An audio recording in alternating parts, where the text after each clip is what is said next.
Իշխանության դաշնակցականացման ֆոնին այս ամիս շարունակվել է ընդդիմադիրների մրցավազքը։ Ընդդիմության առաջնորդի թափուր տեղի համար մղվող կատաղի էստաֆետում հիմնական մրցակիցները շարվել են հետևյալ հերթականությամբ։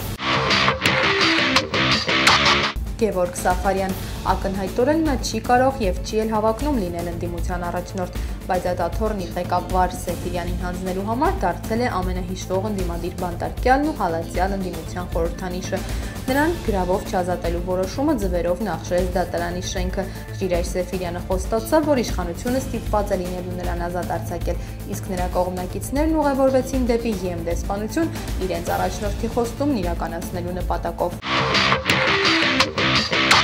Լևոն Բարսեղյան, նա դեռ շատ հեռու է ընդդիմության իրական առաջնորդ լինելուց, բայց արդեն կարողացել է դառնալ ընդդիմադիր վիրտուալ տիրույթի լիդերը։ Նրա սոցցանցային սուր գրառումներն այսօր ունեն չեմպիոնական լայքեր։ Նա այս տասնյակում է հայտնվել նաև Գյումրու ընդդիմադիր ակտիվը առաջնորդելու շնորհիվ։ Դժվար թե նա դառնա ընդդիմության միասնական առաջնորդ, բայց Գյումրու քաղաքապետի ընտրություններում կարող է դառնալ ընդդիմության միասնական թեկնածուն եւ գրանցել ընդդիմության առաջին ու միակ իրական հաղթանակը վերջին 20 տարիների ընթացքում։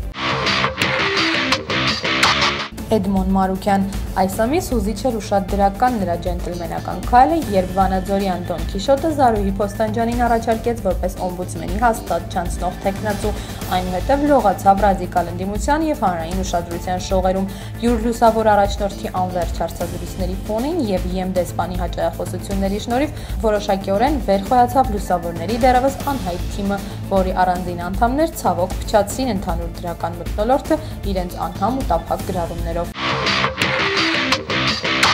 Նիկոլ Փաշինյան, նա այս ամիս հանրությանը դարձյալ ցնցեց իր սուր ելույթներով, նախաձեռնեց 6000 վստահված անձի յուրօրինակ ակցիան, կազմակերպեց մշակութային նորույթ հանդիսացող կուսակցական դրամահավաք, բայց միևնույն է չկարողացավ դուրս գալ ընդդիմության առաջնագից։ Նրան ակնհայտորեն խանգարում են իր ջերմագույն հարաբերությունները Խաչատուր Սուքիասյանի հետ, որի առևտրի կենտրոնի բացմանը սպասվում է երկրի բարձրագույն իշխանությունների ջերմագույն ներկայությունը։ Լինելով Վանոյի ժամանակներից իշխանական գահին շատ մոտ կանգնած օլիգարխի հարազատ ընկերը, այս ամենասրախոս եւ ամենասիրված ընդդիմադիրը դեռևս չի կարողանում գրավել ընդդիմության գահը։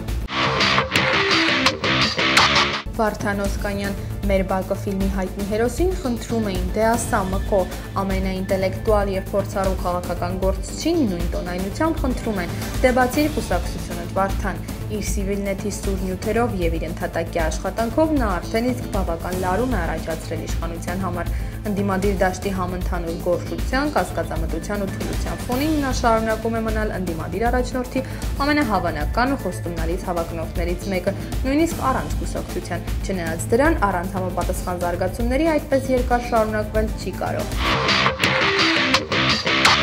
Ժիրայր Սեֆիրյան, նա շարունակում է իր ինքնատանջ ու խստաշունչ պայքարն իշխանությունների դեմ։ Շուրջ 3 ամիս իր զինակիցների հետ ազատության հրապարակում անցկացնելով ամենացուրտ օրերն ու գիշերները, նա դեռ չի գրանցել իր խոստացված ու ակնկալած արդյունքները, բայց այդ ինքնանվիրումը արժանացել է շատերի հարգանքին։ Նրա պրագմատիկ քայլերի պակասը դարձել է ընդդիմադիրների տասնյակում հետընթացի պատճառ, բայց ոչ երբեք նրա դիրքերի ու խոսքի մեղմացում։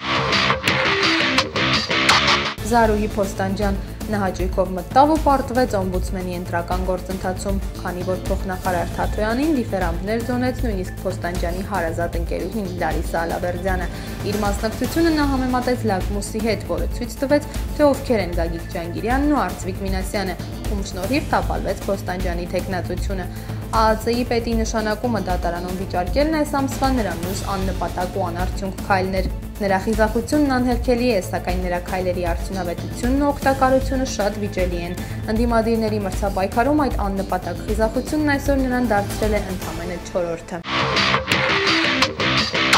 Ռաֆի Հովհաննիսյան, Հովհարային ակտիվությամբ քաղաքական դաշտում առկայծող գործիչը կայուն կերպով պահպանում է ամուր դիրքերը սեփական կուսակցությունում եւ Նոր Հայաստան դաշինքում։ Իր համախոհների հետ կրելով զրկանքների մի որոշակի բաժին, նա պահպանում է նաեւ իր անկաշառ ու սկզբունքային մարտիկի կերպարը։ Իշխանության հասցեին հնչեցրած վերջին ծայրահեղ կոշտ քննադատությունները նրան ավելի են մոտեցնում ամենառադիկալ ընդդիմադիրների շարքին, իսկ առավել արդյունավետ գործիչների սակավության շնորհիվ ապահովում առաջատար դիրքեր մեր այս տասնյակում։